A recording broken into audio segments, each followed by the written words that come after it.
SA 800 Special Considerations Audit of financial statement prepared in accordance with special purpose framework. तो इसको हम पूरा ICA material से read करेंगे, ठीक है। एज डिस्कस्ड अबव, ऐसे 800 deals with special considerations applicable in respect of audit of financial statement prepared in accordance with special purpose framework SPF, ठीक है। ऐसे 800 डील क्या करता है, एड्रेस करता है ये special consideration that are relevant to acceptance of the engagement, planning and performance of that engagement and forming an opinion and reporting on the financial statements, but not for the purpose of expressing an opinion on the effectiveness of entity's internal control, ठीक है। Entity के internal control की effectiveness पे opinion नहीं दे रहा है एक तरह से, ठीक है। बट एक तरह बस वही है कि ओपिनियन एंड रिपोर्टिंग करनी है, but not for the purpose of expressing opinion, ठीक है। फिर स्पेशल पर्पज फ्रेमवर्क होता क्या है। ऐसे 800 defines SPF as an FRF design to meet the financial reporting needs of specific user, ठीक है। तो फाइनेंशियल रिपोर्टिंग फ्रेमवर्क में भी फेयर प्रेजेंटेशन भी हो सकता है और कंप्लायंस फ्रेमवर्क भी हो सकता है, ठीक है। मेरा requirements of AFRF determine the form and content of the financial statements and what constitutes a complete set of financial statements, ठीक है। Examples of SPF: cash receipts and disbursement basis of accounting for cash flow information that an entity may be requested to prepare for creditors. Second हो गया financial reporting provisions established by regulator to meet the requirements of that regulator. Okay, then financial reporting provisions of a contract such as a bond, indenture, loan agreement or a project grant, ठीक है। फिर SPF is to be distinguished from GPF, that is general purpose framework, a financial reporting framework designed to meet the common financial information needs of a wide range of users is known as general purpose framework, ठीक है। Whereas FRF designed to meet the financial information needs of a specific users is known as SPF, ठीक है। ये तो हमें समझ आ ही गया था। फिर कंसिडरेशंस क्या है जब एक्सेप्ट करनी है एंगेजमेंट, ठीक है। इन केस ऑफ एसपीएफ मतलब SPFS special purpose financial statements, the financial information needs of the intended users are a key factor in determining the acceptability of the FRF applied in the preparation of FS, ठीक है।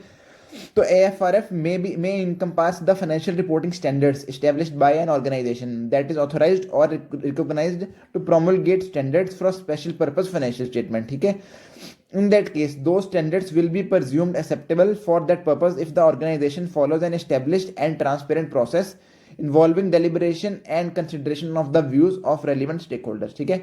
Whereas some laws or regulation prescribe कर सकते हैं FRF to be used by management in the preparation of SPFS for a certain type of entity. For example, regulator establish कर सकता है financial reporting provisions to meet the requirements of that regulator.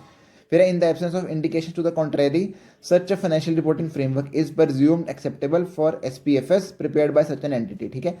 Where the एक तरह से financial reporting standards referred to above are supplemented by legislative or regulatory requirements, SA 210 requires the auditor to determine whether any conflicts between the financial reporting standards and the additional requirements exist and prescribes actions to be taken by the auditor if such conflicts exist, okay। Whereas AFRF may encompass the financial reporting provisions of a contract or sources other than those described in the preceding paras, ठीक है।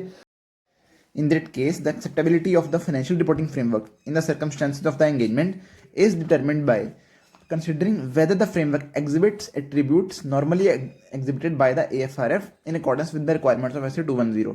Okay, in the case of a special purpose framework, the relative importance to a particular engagement of each of the attributes normally exhibited by AFRF is a matter of professional judgment, ठीक है। For example, for purpose of establishing the value of net assets of an entity at the date of its sale, the vendor and the purchaser may have agreed that very prudent estimates of allowance for uncollectible account receivable are appropriate for the needs, even though such financial information is not neutral when compared with financial information prepared in accordance with the general purpose framework.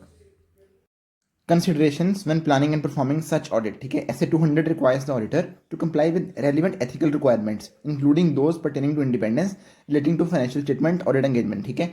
तो उसमें क्या आगे and all the SAs relevant to the audit, ठीक है। तो ये comply करने के लिए ऐसे 200 बोलता है, ठीक है।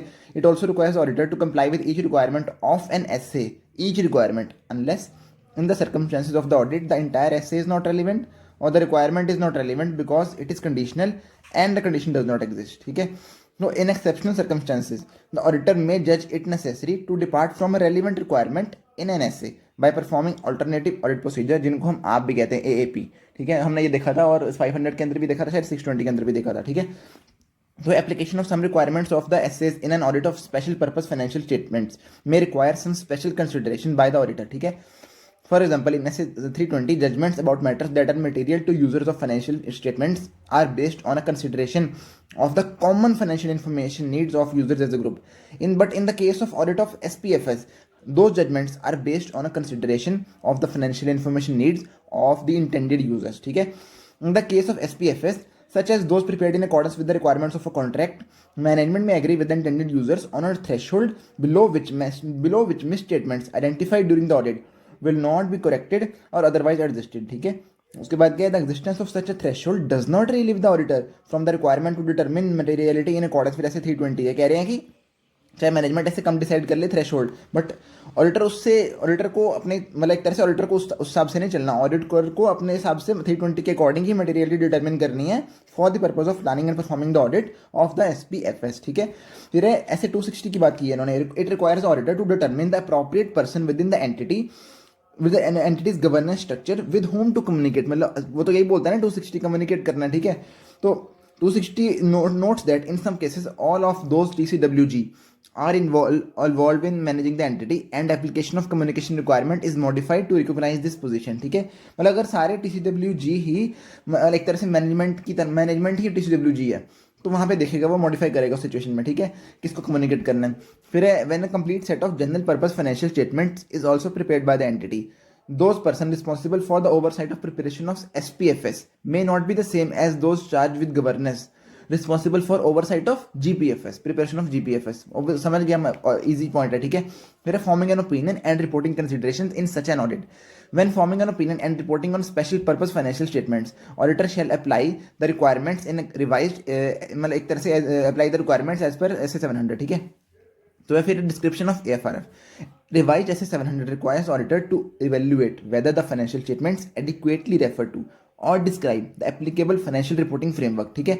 In the case of financial statements prepared in accordance with the provisions of a contract, auditor evaluate करेगा whether financial statements adequately describe any significant interpretations of the contract on which the financial statements are based. है? और दूसरा क्या है, 700 deals with the form and content of auditor's report. तो in the case of an auditor's report on SPFS, auditor's report should also describe the purpose for which the financial statements are prepared. ठीक है? Auditor report also describe the purpose, किस purpose के लिए बनी है बताएगा. ठीक है? और ऑडिटर रिपोर्ट में ये लिखेगा पॉइंट. ठीक है? And if necessary the intended users और refer to a note in the SPFS that contain that information. ठीक है? और ये तो बताएगा कि पर्पज क्या है. एंड अगर जरूरत पड़ी तो इंटेंडेड यूजर भी बताएगा किसके लिए बनाई है, या तो रेफर कर देगा नोट के अंदर जहाँ पे इंटेंडेड यूजर के बारे में लिखा गया है. ठीक है? SPFS के अंदर. ठीक है? फिर and if management has the choice of financial reporting framework in the preparation of such financial statements, the explanation of management responsibility for the financial statements shall also make reference to its responsibility for determining that the applicable financial reporting framework is acceptable in the circumstances. ठीक है? फिर उसके बाद next point है, पहले तो description हो गया, फिर अलर्टिंग रीडर्स वाला पॉइंट है, फिर रिस्ट्रिक्शन और डिस्ट्रीब्यूशन ऑफ यूज है. ये तो ज़रा आएगा ही आगे भी. ठीक है? अलर्टिंग क्या करना है इसके बारे में. ठीक है? The SPFS may be use for purpose other than those for which they were intended. ऐसा हो सकता है ना, यार डॉक्यूमेंट कहीं पड़ा दिख गया तो किसी को लगा ये फाइनेंशियल ही तो होंगे, चलो हम यूज़ कर लेते हैं, इससे कुछ अंडरस्टैंडिंग लेते हैं. अरे बट इसी के लिए तो हमें अलर्ट करना है ना रीडर्स को. ये कोई अननोन रीडर कोई ऐसे रीड करके इससे कंफ्यूजन ना निकाल ले. ठीक है? For example, regulator may require certain entities to place the special purpose financial statements on public record. ये तो पता ही है हमें. ठीक है? To avoid misunderstanding, the auditor alerts users of the auditor's report that the financial statements are prepared in accordance with the SPF and therefore may not be suitable for any other purpose. ठीक है?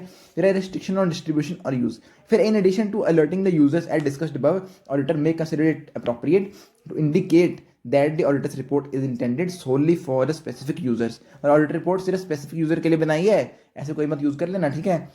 Depending on the law regulation applicable, this may be achieved by restricting the distribution और use of the auditor's report. Auditor पहले ही बोल देगा management को, ये आपने सिर्फ यहीं अपने काम के लिए रखनी है, किसी और को दी तो मतलब गलत हो जाएगा. फिर हम रिस्ट्रिक्शन लगाइए, आप नहीं दे सकते किसी को भी. ठीक है? अनलेस लॉ रेगुलेशन कहता है तो. ठीक है? In this circumstances the paragraph alerting readers may be expanded to include these other matters and the heading modified accordingly. ये हो गया हमारा ऐसे 800 खत्म. हाँ, तो इसमें ना हम एक तरह से जो इन्होंने इलस्ट्रेशन दी है बेयर एक्ट के अंदर वो पढ़ते हैं एक बार, उसमें क्या है उसके बस मतलब एक तरह से ओपिनियन पैरा पढ़ेंगे और ये रिस्ट्रिक्शन वाला पैरा पढ़ेंगे, ठीक है। तो उसमें पहला क्या है, एक तरह से इन्होंने सर्कमस्टांस बताया क्या क्या है, फाइनेंशियल स्टेटमेंट जो बने हैं मैनेजमेंट ने बनाया entity in accordance with financial reporting provision of a contract, ठीक है, to comply with the provision of that contract, ठीक है। मैनेजमेंट की कोई चॉइस नहीं है एफआरएफ के ऊपर, ठीक है। And FRF as compliance framework है, ठीक है। And terms of audit engagement reflect the description of management responsibility for the financial statement, ठीक है। एंड डिस्ट्रीब्यूशन रिस्ट्रिक्टेड है, तो इसकी लैंग्वेज पढ़ते हैं इन्होंने क्या दी ओपिनियन पैराग्राफ की। ओपिनियन पैराग्राफ में इन्होंने लिखा है in our opinion the financial statement of ABC company limited for the year ended this are prepared in all material respects in accordance with, जैसे हम लिखते हैं ना कि एएफआरएफ, यहाँ पे लिखा है इन accordance with the financial reporting provisions of section और क्लॉज जेड, मतलब एक तरह से क्लॉज कोई भी लिख दिया ऑफ द कॉन्ट्रैक्ट, मतलब कॉन्ट्रैक्ट का रेफरेंस दे दिया बस। तो इसमें पढ़ते हैं मतलब अकाउंटिंग और रिस्ट्रिक्शन और डिस्ट्रीब्यूशन यूज क्या है। Without modifying our opinion, we draw attention to note this to the financial statement, which describes the basis of accounting, ठीक है। फिर आगे इन्होंने लिखा है the financial statements are prepare to assist ABC company limited to comply with the financial reporting provisions of the contract refer to above, ठीक है। As a result the financial statements may not be suitable for another purpose, ठीक है। Our report is intended solely for ABC company and DEF company and should not be distributed to और used by parties other than ABC और DEF.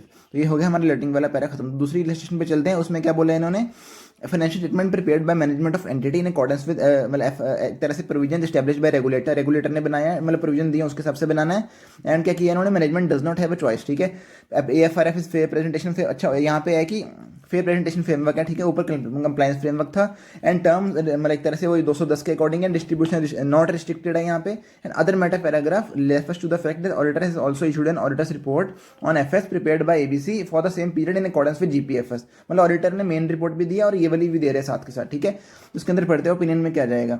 Opinion paragraph में यहाँ पे होगा in our opinion and to the best of our knowledge and information and according to the explanation given to us the financial statement give a true and fair view of the state of affairs of ABC company as at this date, ठीक है, and of its results of operation and its cash flows for the year ended this in accordance with the financial reporting provisions of regulation Z, मतलब एक तरह से regulation दिया है ना यहाँ पे उसने, एक तरह से रेगुलेशन के अकॉर्डिंग बना रहे हैं रेगुलेटर की। फिर है बेसिस ऑफ अकाउंटिंग में क्या है, without modifying of opinion we draw attention to this note to the financial statement which describes the basis of accounting, ठीक है। The financial statement are prepared to meet the like to assist the ABC company limited to meet the requirements of regulator, as a result the financial statement may not be suitable for any other purpose. And other matter paragraph में लिखा है इन्होंने, ABC company prepared a separate financial statement for year ended this in accordance with AS on which we issued a separate auditor's report to the shareholders of the ABC company. तो ये हो गया हमारा खत्म पूरा ऐसे 800 with like bare act की examples, ठीक है, जो आईसीए ने दे रखी हैं।